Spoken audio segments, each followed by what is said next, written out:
you're not going to be a dictator, are you? I said, no, no, no, other than day one. Donald Trump has successfully moved the Overton window in a way that is as dangerous for the future of democracy in this country as anything else. This is what VOUT and Project 2025 wanted. He's daring Tom Homan to come and arrest him. Should he do it? I would do it if I were Tom. I think it's great. They control the Congress, they control the White House, and they control the courts. And so, of course, they're massively, massively overreaching. And yes, they are getting away with it right now. This is clearly a man who cannot tolerate criticism of him or what he does, which is exactly what authoritarianism is all about. The New York Times is just as fake as CNN and MSDNC. They really are the enemy of the people. What he is saying, rather bluntly, if you stand up to Donald Trump, he will punish you. Protesters in Philadelphia, state capitals in California, Minnesota, Michigan, Texas, Wisconsin, Indiana, and others showed up to oppose Trump, Musk, and Project 2025. The US and President Trump has overseen America's largest military parade in decades as nationwide protests take place against his leadership. Demonstrations are happening right across the United States today to oppose the Trump administration. Two visions of America. On a day the country's deepening divide was there for all the world to see.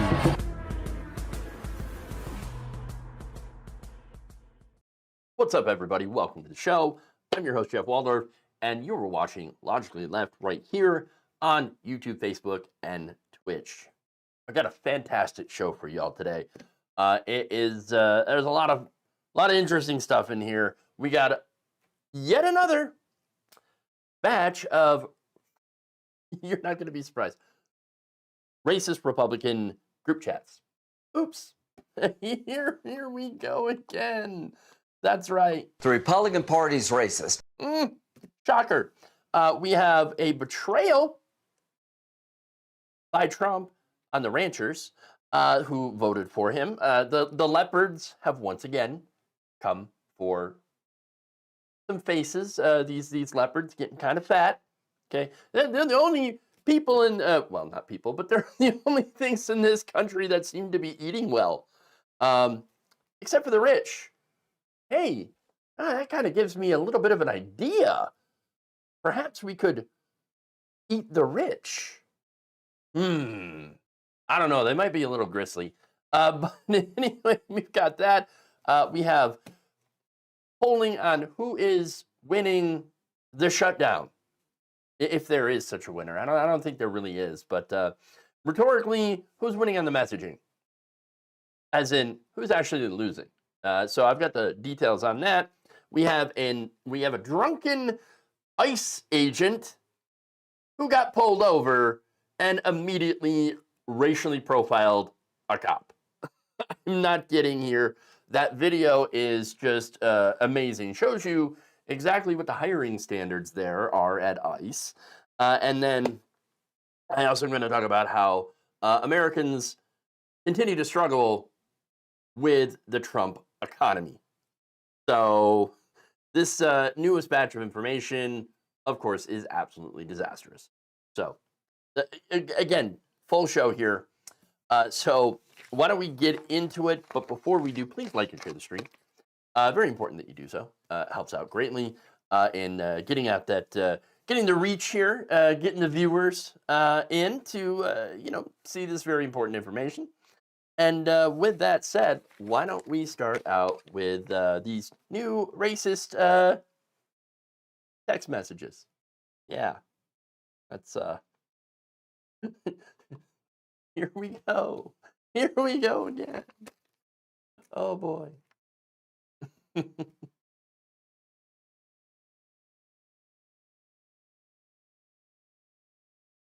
Oh wow. What a surprise! More racist Republican group chats have been revealed. I'm shocked. Shocked. Okay, I'm not really all that shocked. We have yet another leaked group chat between Republicans, this time from the already embattled Trump nominee to lead the office of special counsel. This is Paul Ingrassia, who allegedly sent messages that included racial slurs, an admission that he has a quote-unquote Nazi streak. Oh, you don't say. And a claim that Martin Luther King Jr. Day should be tossed into the seventh circle of hell, according to a new report in Politico that had surfaced on Monday. About MLK Jr., man. Tell us how you really feel, Republicans. Or, you know what? Maybe not. Okay. Now, where did Politico get this information? Turns out, once again, by people who were in these private chats. Both of them, these are two sources here, were granted anonymity due to fears over their careers and personal repercussions, likely from Republican voters. Okay. Now, one participant claimed that he came forward because he wants, quote unquote, the government to be staffed with experienced people who are taken seriously. Wow, that's rather normal of you, and mature compared to the rest of the Republican Party, or a lot of them, because right now, look who's in charge. We're being run by Dumb and Dumber, okay? Just clowns and Nazis everywhere, okay? Clowns and Nazis everywhere. So, yeah, to see a normal person, a Republican who's like, you know what? I would like to be run by competent people for once, is kind of a shock, really.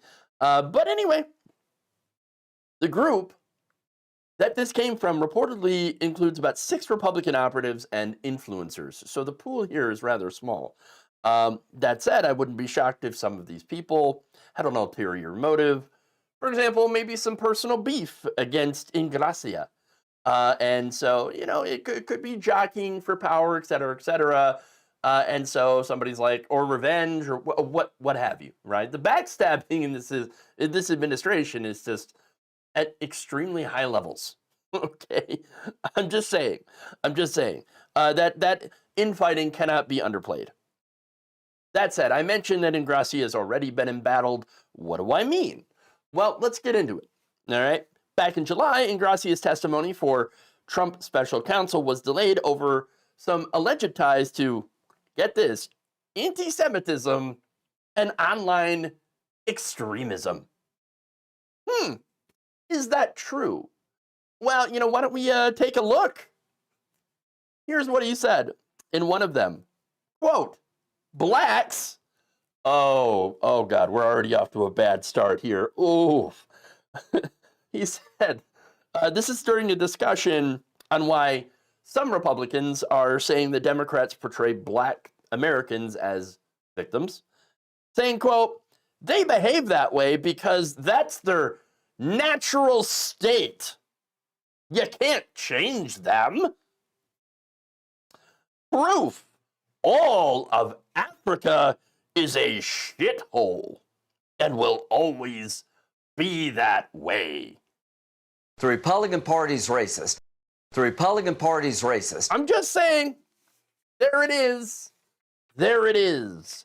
And that's not all. There's more. Of course there's more. But wait.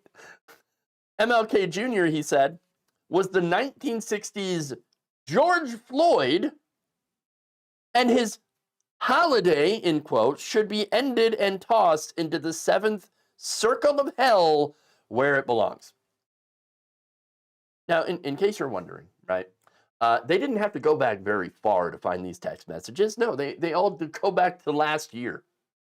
Oh, it's relatively new. Okay, so yeah, this is not a situation where Politico had to work, go back all too long to dig into the history and, oh man, these are old racist texts from 1992. No, they're very recent. They're right out in the open. Okay, and by the way, during another conversation, Ingrassia allegedly wrote, quote, I do have a Nazi streak in me from time to time. Oh, just from time to time, though. So I guess you can turn the Nazi on and then turn the Nazi off. Oh, okay, sure. Sure. He says, I will admit it. Now, one of the people in the group chat told Politico that his statement was not taken as a joke and that 3 people had pushed back against him. One of them wrote, Paul, you are coming across as a white nationalist, which is beneficial to nobody. Wow. Pushback. Didn't expect that one. Hey, you ever thought that perhaps the reason that he comes across as a white nationalist might be because he is one? I'm just saying. A lot of those in the party right now. The Republican Party's racist. Along with Nazis. A lot of those in there too. But look, it's not just racism, by the way, that is currently complicating Ingracia's career aspirations. No. Earlier this month, it was also revealed that the Trump nominee was the subject of a sexual harassment complaint, even though it has since been withdrawn. What happened? In July, Ingracia and others in his department went to check in at the Ritz-Carlton in Orlando, Florida, when a lower-ranking female colleague discovered that she did not have a room. Ingracia reportedly told her, that's okay, you can come and stay with me in my room. You know what I'm saying? Oh, yeah. Sexual anarchy. Now, officials, 3 administration officials with knowledge of the incident told Politico that Ingracia, the reason that she did not have a room is because Ingracia had canceled her reservation in advance so that they would be placed in the same room. So it kind of looks like he was trying to do a Jesse Waters on her. For those of you who are not familiar with that, remember Jesse Waters had openly talked about, and then later on was like, oh, I was just joking, right? But of course. But he was talking about how he would, while he was courting his now current wife, he had let the air out of her tires, okay? So that, at the office, so that she would need a ride home, and that he would come in as the hero, whatever, and be like, oh, yes, I will give you a ride home. Sure, I would love to do that. I will help you out. So, yeah, these are people that literally come in, they sabotage women, and then come in to save the day. It's super gross. It's super gross. That said, she had recanted that sexual harassment thing. Why? Why would she do that? Well, think about it. These are Republicans in positions of power and influence. If you are a woman in that environment, chances are no one is going to help you or even listen to you if you bring up a complaint like this. Okay? And you're likely to lose your job. So, the stone cold fact here is that a lot of Republicans are pretty anti-women. All right? So, that said, since this leak, how did Ingracia respond? About the way that we would expect him to. Okay? In a statement from his lawyer, Edward Andrew Pultzik, Ingracia categorically rejected these allegations, calling it a hit piece. Quote, Politico's hit piece about Mr. Ingracia is calculated to cause maximum harm to his promising career. As what, a Nazi? And torpedo his nomination for special counsel. Oh. Yeah, well, look, his hearing is on Thursday, by the way, his Senate hearing. So, yeah, it's kind of important. Now, the statement, of course, which Ingracia posted on LinkedIn, weird place to post it. Why not on X? Very strange. Reads, this vexatious political attack masquerading as journalism is defamatory and will be addressed in forthcoming litigation. Oh, so what, you're going to sue for defamation? Oh, please do. Oh, yes. Oh, do it. Do it. Do it. Discovery would be an absolute freaking riot. Please do it. Just do it. I mean, I got to ask, though, are you really sure you want to go down that road? Are you really sure? Are you really sure? Because I'm thinking probably not a good idea. All right? Not a good idea. Obviously, this is a threat meant to shut down the press. Okay? And I don't think it's going to work. At least, I hope it's not going to work. I know, I can tell that is an idle threat because they do not want to do discovery. Okay? To find out, oh yeah, it turns out those racist texts are absolutely 100% real. Just like some of the other racist text messages that came out in that Telegram group chat from the Young Republicans. Okay. Once again, we've got all these racist group chats coming out. How many racist group chats do these Republicans have? You know what? Probably a lot. Once again. The Republican Party's racist. Okay. The sad thing, though, here is that I'm actually unsure that this will be enough to stop his nomination. I mean, perhaps this is just my cynicism showing through. I am a cynical person. I mean, look around. Look around.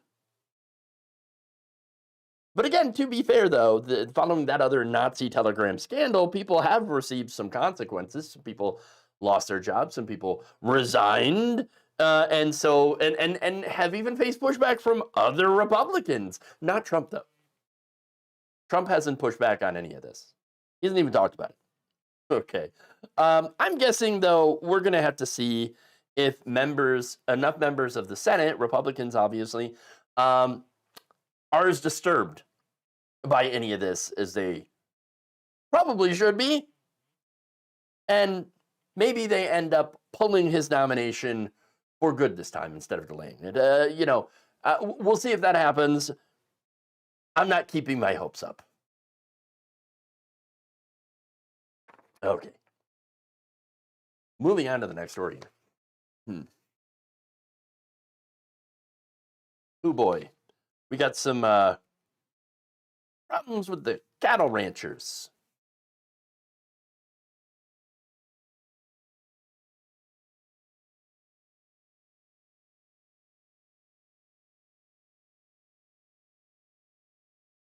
Trump-supporting cattle ranchers are beefing with President Donald Trump over his newest plan to try to lower some grocery prices. Take a look. Are we expecting a beef deal? I assume you're talking about beef, yeah. No, to get beef prices down, the only price we have that's high is beef, and we'll get that down. And one of the things we're thinking about doing is beef from Argentina. What do you mean by a beef deal, sir? We would buy some beef from Argentina. If we do that, that will bring our beef prices down. Because our groceries are down, our energy prices are down. Well, I think we're going to have $2 gasoline pretty soon. We're getting close. And everything's down. The one thing that's kept up is beef. And if we buy some beef, now I'm not talking about that much from Argentina, it would help Argentina, which we consider a very good country, a very good ally. Oh, would you look at that? Everyone, everything's down except for beef. Oh, he actually admitted that beef is expensive. Weird. But here's the thing. No, everything's up. Not everything's up. Oh, yeah, we're going to see $2 gasoline soon.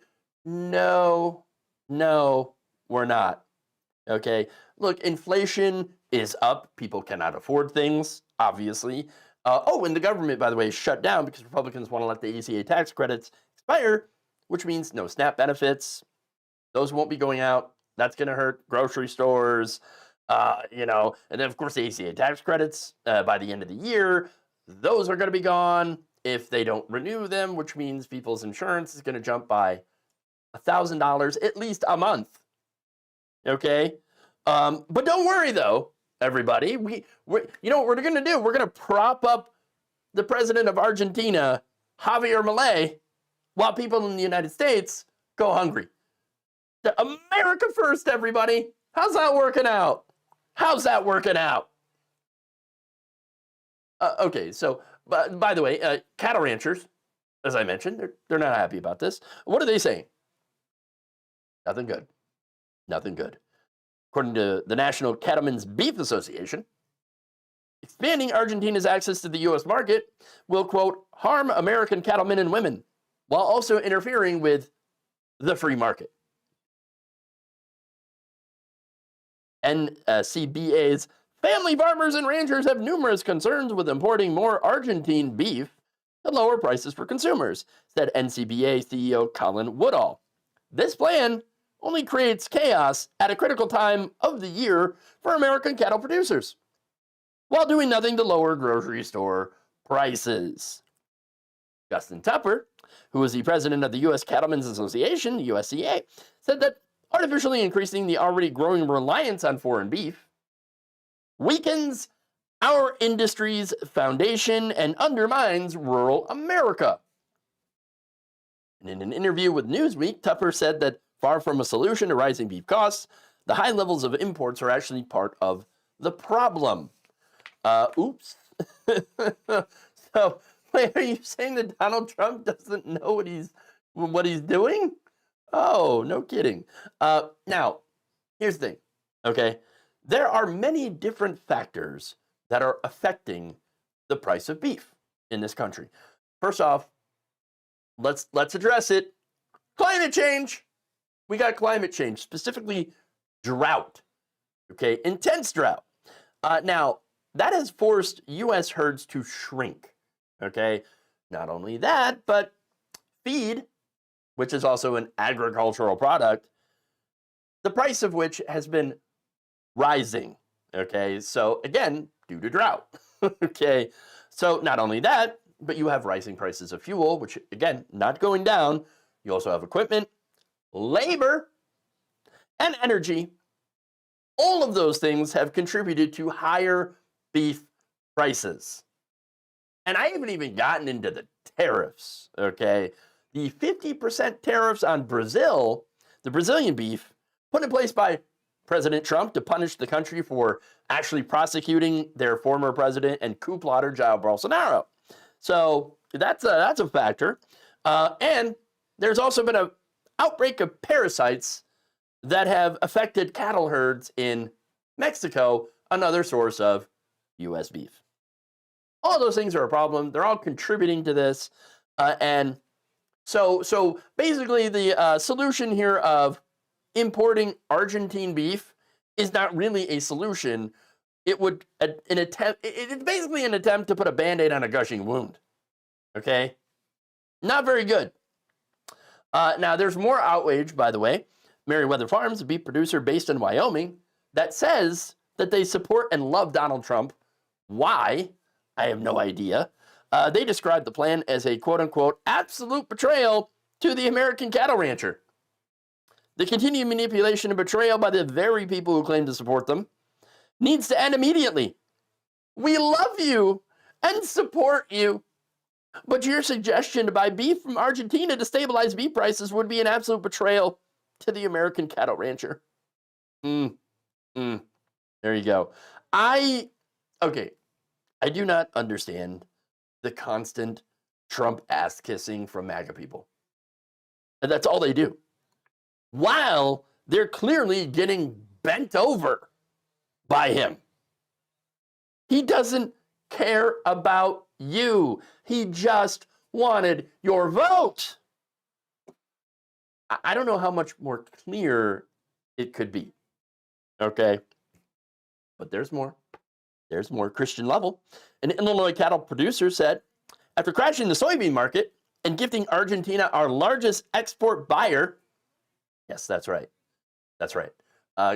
China used to buy our soybeans, but because of Donald Trump and his trade war, oops, Argentina moved in to take that slot. Okay. Now, he says Trump's now poised to do the same to our cattle market. That's right. That's right.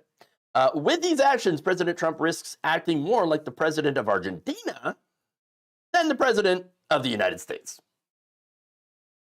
Now, speaking of Argentina, I actually warned people prior to this election that our economy, that's what our economy is going to look like. What is currently going on in Argentina is going to happen here. And unfortunately, I am correct. Okay, look, yes, we're not quite as bad as Argentina is right now, but it's getting there. Milei's austerity agenda has led to massive spikes in poverty. Okay, it is now at record highs. And the government, the government now needs a bailout from Trump and our tax money just to survive. In fact, Trump himself admitted just how bad things are going there in this interview. Argentina's fighting for its life, young lady. You don't know anything about it. They're fighting for their life. Nothing's benefiting Argentina. They're fighting for their life. You understand what that means? They have no money. They have no anything. They're fighting so hard to survive. If I can help them survive in a free world, I happen to like the president of Argentina. I think he's trying to do the best he can. But don't make it sound like they're doing great. They are dying. All right? They're dying. They're dying. They're dying. They're doing so badly. I thought that was the future. Javier Milei stood on stage at the RNC and gave Elon Musk a chainsaw and said, "This is what we're going to do to the U.S. government." And now look, that they did that to their own government, and look what happened. Oops. The irony that led to that country, in Trump's words, dying, are exactly what we are doing here, okay? We are cutting aid programs for the poor, food stamps, Medicaid, over $1 trillion cut from Medicaid, and nearly $250 billion cut from the SNAP program, okay? Firing government employees, okay? Canceling government contracts, the whole Doge debacle, okay? All of that we have done, okay? All of that, by the way, was already forecast in Project 2025. And so, the result here is we are seeing our future already play out in Argentina, okay? Except for the fact that there will be no other country that's going to bail us out, like we're bailing out Argentina right now.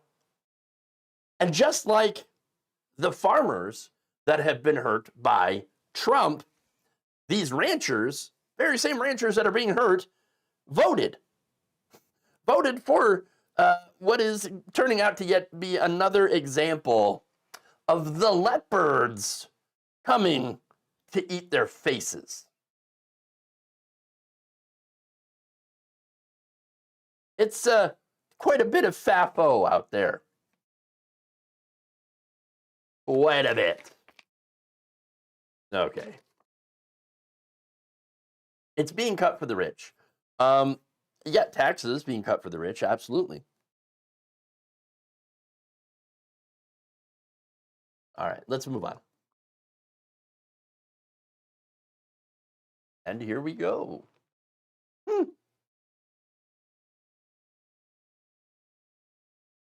We are now in the 4th week of the government shutdown, and people still know exactly who to blame. New polling out there reveals that Americans continue to blame Republicans, despite the Republicans' efforts to try to dub this the Schumer shutdown.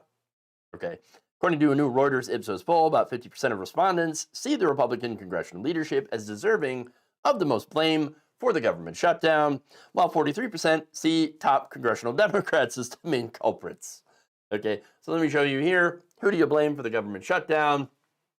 And you can see all adults, 50% blame Republicans, 14% of Republicans blame Republicans, 84% blame Democrats, 89% of Democrats blame Republicans, and then other, you can see, yeah, most of them blame Republicans. And there you go. Okay. I do find it very amusing that 14% of Republicans, only 14%, blame their own party, which again is higher than the 9% of Democrats who blame other Democrats. This entire shutdown, I have to remind you, is about healthcare, specifically the ACA health insurance tax credits, which are incredibly popular with the American people. Some 72% of respondents, including almost all Democrats and half of Republicans, said that these discounts should be kept in place, compared to 22% who said that they should be ended. I'm guessing that those people are rich and don't need help affording their health insurance. Now, among those favoring the subsidies, 60% said that they were important enough to keep the government closed until both sides reach a deal. 37% said lawmakers should find a way to keep the subsidies after the government reopens. So now here's the thing. If Democrats fold and they allow the government to reopen without a deal, they pass a short-term CR, like which is what Republicans have been pushing Democrats to do, then Republicans, once the government's open, will just renege on that deal. That's it. It would be a dumb political move. You would be giving away all of your leverage. It would be very, very stupid to do. Okay? Stupid. So don't do it. Democrats are actually doing the right thing in saying, no, we're gonna stay closed until you come and agree to a deal. Okay? The Democrats finally have some leverage, and they're actually using it for once. Oh my God. And they're using it on an issue that most people care about. Wow. Look, polling released Monday by Data for Progress and Groundwork Collaborative show that most voters are concerned about rising healthcare premiums, and they want Democrats in Congress to actually keep fighting for a fix. Look at that. Most voters concerned about rising healthcare premiums. All likely voters, 45% that are very concerned, 27% somewhat concerned. Okay? Wouldn't it be nice to be part of that 7% that are not concerned at all? Of course, it breaks down by party affiliation. You have Republicans, 32% that are still very concerned, 29% that are still somewhat concerned, and again, these Republicans that are not at all concerned, you guys must have a lot of money, don't you? I mean, I do not know how you could not be concerned by the massive jump in cost that the end of these subsidies will bring to the health insurance market. Okay? So now, 52% also agreed that the healthcare cuts that Republicans, for Medicaid specifically, right, will end up kicking millions of people off their plans and double healthcare premiums on average for millions more, which again was the ACA subsidies. About 20 million people will likely lose their health insurance, and so that's a problem. And they also agree that Democrats in Congress should only vote for a government funding bill that reverses those healthcare cuts, even if it means that the government shutdown continues. Wow. Think Tank also found that 43% of respondents blamed Donald Trump and congressional Republicans the most for the shutdown, while 33% mostly blamed Democrats. Third, which is likely your Trump supporters who are ill-informed. Say that. Okay, ill-informed, to be nice. 21%, by the way, blame both parties equally, and 2% are not exactly sure. I just want to address the 21% who are like, they're both to blame. That's lazy, bro. Lazy. It really shows you how many people have just mentally checked out, okay? And just don't even care about the nuance, okay? They don't know. They're probably not aware that Democrats are doing this, not voting on the Republican CRs, in order to prevent health insurance premiums from exploding. I mean, Republicans, by the way, they knew this was going to happen. It's not like this was, something that popped up out of the blue. No, they knew that these were going to expire at the end of the year. Okay? And they know, well, first they didn't do anything about it, but they also knew that had they put a bill on the floor that would extend the credits, the Democrats would have voted for it, had Republicans done that. Because again, that's who brings legislation to the floor of the House, is Republicans, because Republicans run that, they run the chamber.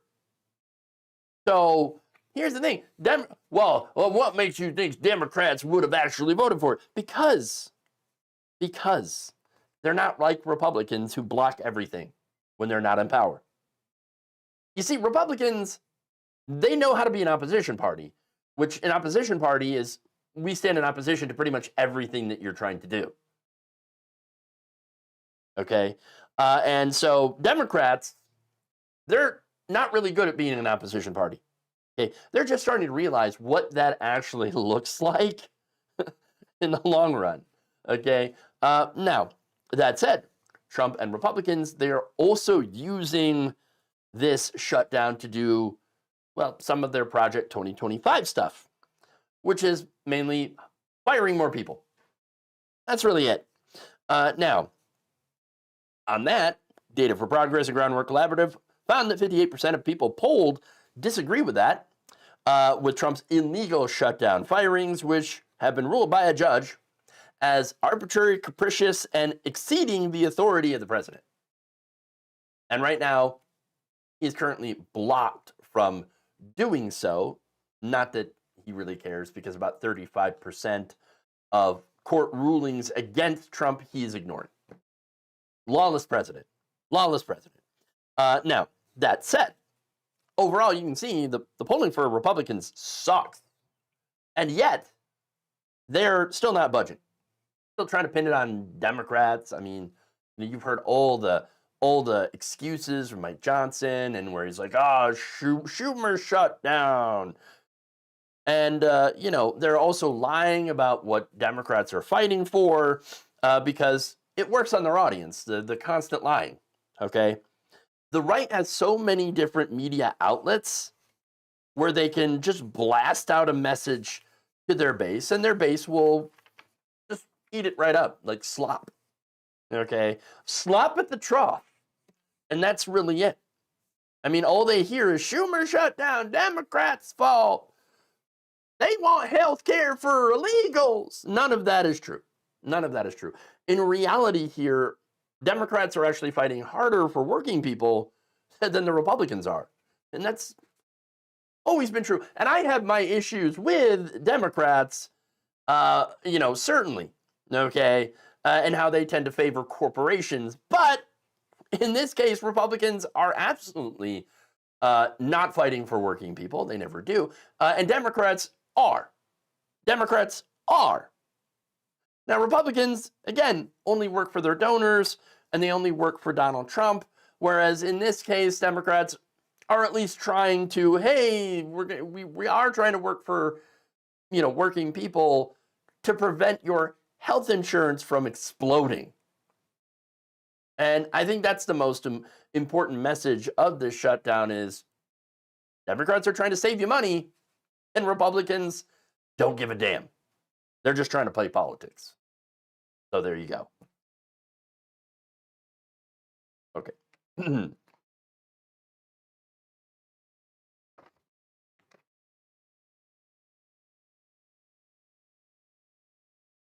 Moving on here. Let's get to, this guy. You are absolutely going to love this one. Okay.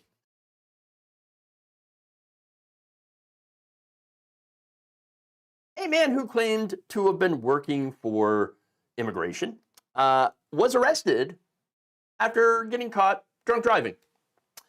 Body cam footage of that arrest was published on Thursday by a YouTube account, The Crime Piece. Now, body cam video shows the arrest of 42-year-old Miami resident Scott Thomas Dizeroth, who was pulled over by officers from the Monroe County Sheriff's Office on August 13th. Now, during that arrest, Scott was immediately belligerent. Take a look. So you said you're coming from Miami, going to Islamorada, and going back to Miami. Yes. What are you going to Islamorada for? Guys, seriously, are we really doing this right now? I'm just asking you a question. You said you're going to Islamorada. What are you going to Islamorada for? Lane. Yeah. Are we really doing this right now? Sir, I'm just asking you a simple question. Are you guys really trying to me right now? I'm just asking what you look like you're impaired. I smell alcohol coming from you, so I'm just asking how much you had to drink to make sure you're not too impaired to drive that vehicle.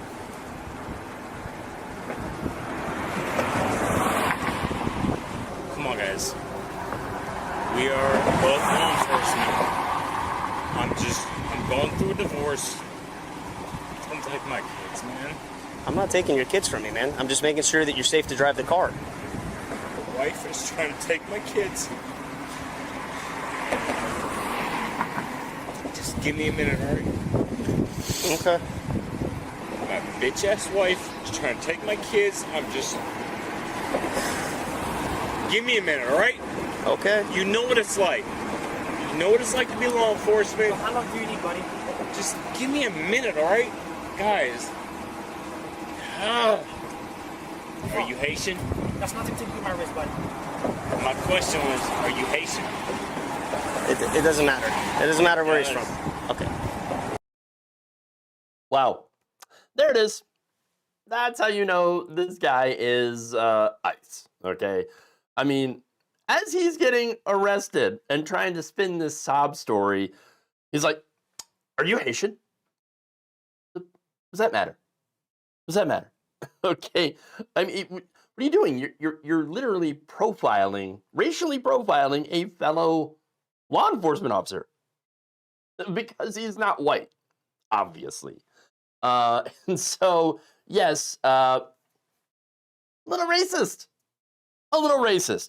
Now, CBS 12 followed up with the Monroe County Sheriff's Office website, which at one point listed this man's occupation as an immigration and customs enforcement officer. Okay, so there you go. Now, throughout that video, of course, he had talked, and again, it's like a 20-minute video at least. I couldn't show you all the different points of this, but he would, he'd been talking about his kids. Oh, my kids are my life. My bitch ass wife is trying to take them from me. My boys, they're my life. You had a real funny way of showing it. Okay, driving around obviously impaired, which puts them in danger. Okay, they were in the car. So, look, that's a huge problem, okay? Again, funny way of showing how you care about your kids.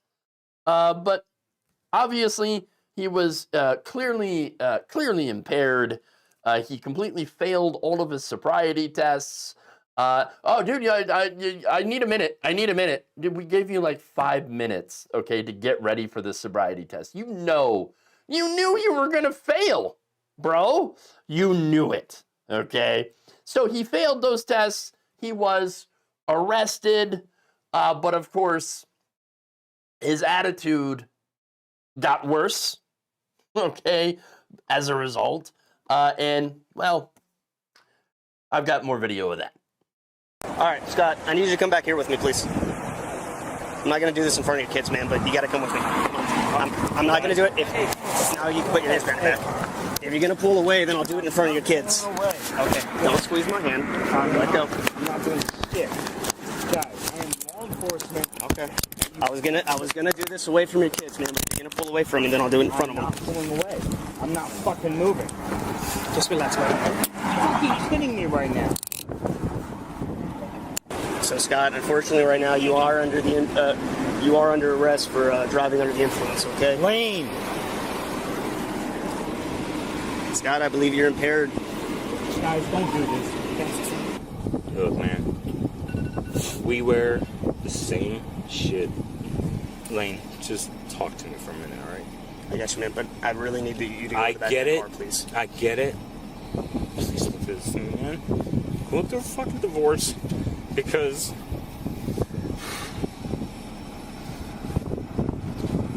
Lane, come on, man. This is gonna fuck me, dude. Please don't do this to me. If you're a cop, whatever. Yeah, I'm a fucking law enforcement, okay, dude. Then stop talking and sit in the back of the car and stop.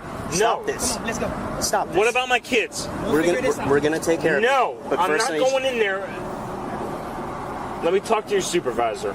Again, you can talk to him in a second. Nope. Not going in there without my supervisor. Okay, let's go to the other side. Come here. Come on, put your feet in. Stand up. Stand up, come on. Stand up. Put your feet in, man. No. Man, don't be a kid. Come on. Stop. Where are my kids? Stand up. Put your feet in. What? Put your feet in. Put your feet in. You don't want to make this worse already. Come on. Come on, man. Let's go. You gotta sit in the car, man. You're going to jail for DUI, which is a misdemeanor. If you don't cooperate, you go to jail for resisting. It only makes it worse. Come on, put your feet in, buddy. All right, your kids will be fine. This will pass. Listen to me. No, sir, not on the side of the road. Come on, let's go, man. We gotta sit down, Scott. God damn you guys. Thank you. Fuck you. Okay. That went pretty well, huh? Wow. Okay. There you go. Now, that said, like, again, he was belligerent. He was kind of fighting a little bit there. But he still ended up getting charged with a misdemeanor, which is basically driving under the influence. And he did also get 2 felony counts of reckless child endangerment. However, those were apparently dropped. So somebody there liked him, okay, even though he was, I mean, you saw the video, okay, the same video that we just watched, okay. Guy was total douchebag, all right, total douchebag. Oh, yeah, are you going through a divorce? Oh, man, gee, I don't know why. I mean, real head scratcher there. I mean, you're both a drunk and an ICE agent, which are both not great. Pretty bad. And you think you're some sort of catch or something? Oh, what? All right. And of course, whining to the cop. Oh, you're going to screw me over so bad. Oh, my kids. Blah. And even the cop at a certain point was like, yeah, man up, okay? Stop being a wuss, okay? Just own up to your mistakes, okay? You messed up. Yeah. Definitely not a real catch, okay? But look, this is who ICE is hiring to do Trump's immigration raids, by the way. South Park was not kidding when they said that ICE would hire pretty much anybody. We don't care. We don't care. Well, yes, we're going to hire you. But he is lucky, though, right? He is lucky in one regard. He doesn't have to see his own kids get taken out of their car or their home, zip-tied, and then thrown into an unmarked van for deportation. You know, like what they're doing to immigrant kids. He's even luckier that it's not happening to him. Bro, you earned that arrest. You earned it. You earned that arrest, and you earned charges. And of course, it's still not enough. Still not enough for me, okay? But the man really thought, I'm federal law enforcement. I'm ICE, so I should get away with it. No, that's not how it works. Again, you got to pretty much slap on the wrist. You got that misdemeanor charge, and that's it. That's it. The arresting officer, by the way, did handle it pretty well. While this guy was going super Karen, asking, I want to talk to your supervisor. He's like, no, let's not. Can't do that. And by the way, even more credit to the Haitian officer that he was clearly, racially profiling, right? That guy still managed to be completely professional and composed. Okay, unlike this other federal officer. Okay, this story is a really, really good example of the kinds of people who are signing up to work for ICE, who these people actually are, and how they treat people.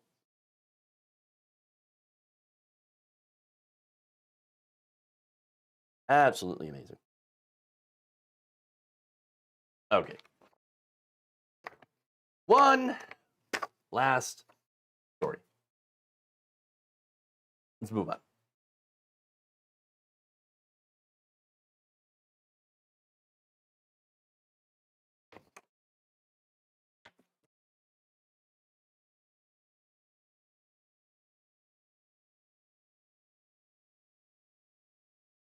more data continues to come out showing how badly Trump's economy is for the vast majority of Americans.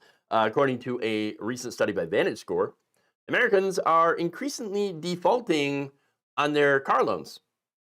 Uh-oh. In fact, delinquencies have surged by 50% in the last 15 years, which is not great. And car loans have actually gone from one of the more safe consumer credit products to now one of the riskiest. Wow.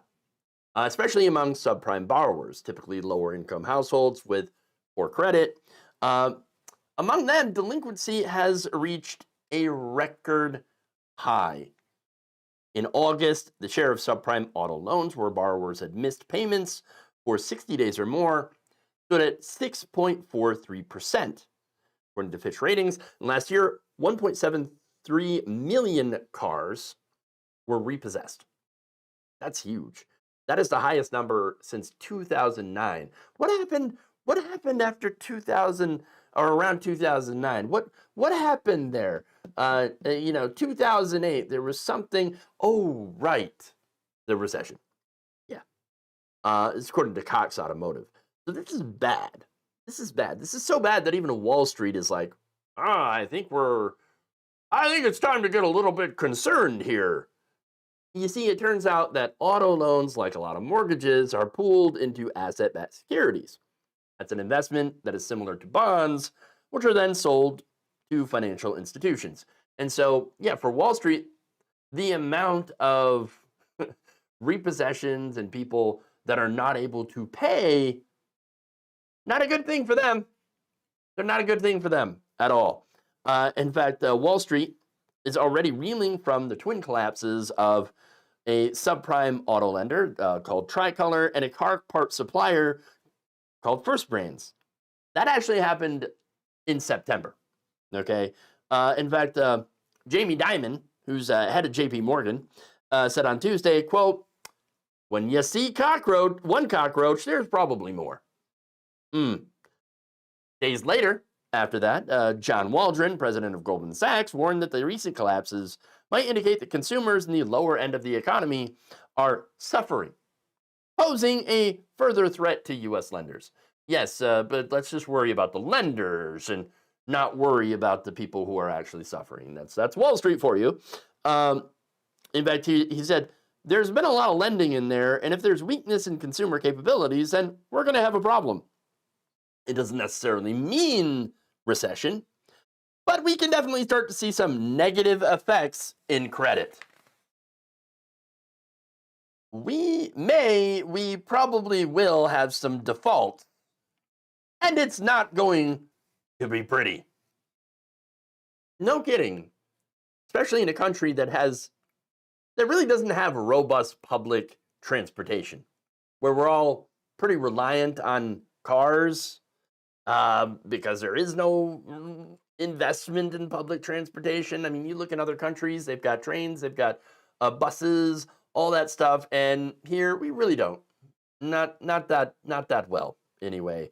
We have not really invested in any of that public infrastructure like that. Now, that said, Mark Zandi, chief economist at Moody's, says high levels of auto loan delinquencies are a clear sign of stress among lower and middle income households. Yeah, no kidding. That should set off alarm bells, particularly considering unemployment is still relatively low at 4.3%. Look, the unemployment rate doesn't really show reflect a full picture of employment, right? Because a lot of times that unemployment rate does not count people who have just given up looking because it's so bad out there, okay? But anyway, okay. So let's take that 4.3%, okay? And so there's still a lot of people who are employed. Then what's the problem? Well, jobs are not paying people enough to keep up with massively rising prices. That's it. That's the reality. Americans cannot afford to buy cars. They can't afford to buy houses. They can't afford to pay the rent. They can't afford to buy food. I mean, that's a huge problem. Okay, a lot of problems here. Now, since 2019, the average price of a new car, by the way, has surged by about 35%. It's now over $50,000 this year, just for a normal car. The average monthly payment on a typical loan for a new car is about $761, according to Jessica Caldwell, head of insights at Edmunds. For a used car, $570. That's insane. Let me tell you what. And I'm not trying to rub this in on anybody, but I had actually leased a car back in 2018. Okay. I paid about $355 a month. A couple years afterwards, I decided I'm just going to buy it, so I'm going to go and finance it, go to the bank and get a loan and whatnot. And my monthly payments now are around $256. I still owe about 10 grand on it, okay? But it's only got 20,000 miles. So, hey, it's one of the perks from, working from home. I'm fortunate enough to where I can do that, so I don't have to drive everywhere. Very, very fortunate, right? So I'm also fortunate that, I got my home and my car before the prices went completely insane. Okay, that's it. If I wanted a new car right now, I could not afford it. If I wanted an apartment, I could not afford it. Things are bad out there, and I haven't seen it worse since 2008, which again, what happened in 2008? Oh, right. Banks crashed the economy. That's what happened. Look, again, things are bad, and they're not getting any better. They're going to get worse. Look, according to the American Consumer Credit Counseling, which helps people manage debt, the number of people who need their help has just boomed. Across the entirety of 2019, the nonprofit took calls from about 33,000 people struggling with debt. But this year, so far, they said that we're at 53,900 and the year is not even over. That is according to the ACCC's Kenneth Mohammed. In 5 years, the ACCC's client average debt load has surged by 60% to hit around $30,000. And it ain't low-income people who are irresponsible, as some people would say, that are driving that. No, it's actually what's left of the middle class, because there ain't much left. Okay? Normally, the ACCC's average client had an annual income of about $50,000. But that has gone up to about $75,000 over the past year. The number of clients who have 4-year college degrees has doubled since 2024. He adds that people are now using their credit cards to afford basic living expenses. Yes, you are having to finance food. Okay? You know how completely messed up an economy has to be for someone to have to finance their groceries with a credit card. And what's Donald Trump doing about it? What are the Republicans doing about it? Nothing. Worse than nothing. They gave tax cuts to the rich. They got theirs. Fuck you. That's what they say to the average American. All right? That's what they're doing. Now, Michael Lavin, an auto financier of Consumer Portfolio Services last month, said the customer is, quote, constrained and under pressure. No kidding. Bill Nash, chief executive of CarMax, had told investors on an earnings call in September that the consumer has been distressed for a little while. I think there's some angst. No kidding. Zandy of Moody's, however, says, quote, you're seeing all of this stress when everyone has got a job. So what happens if people start losing their jobs? The answer is, we're fucked. Okay? And what do you mean when people start losing their jobs? People already have lost their jobs. Thousands of federal employees have been doged. These are white-collar folks. They have been fired, laid off, whatever. Reductions in force. Okay? And Trump's trying to fire more. And then you've got the shutdown, where many have been furloughed. And again, Trump's trying to fire many of them. And we don't know how long the shutdown's going to last either. Okay?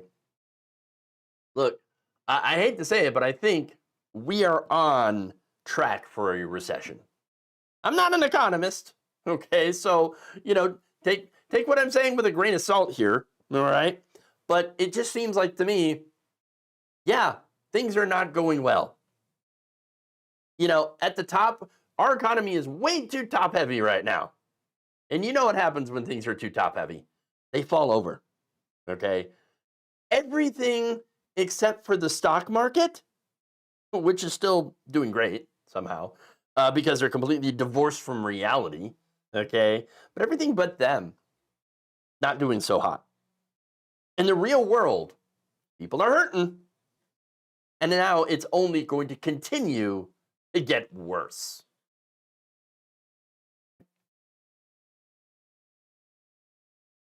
So there you are. Yeah.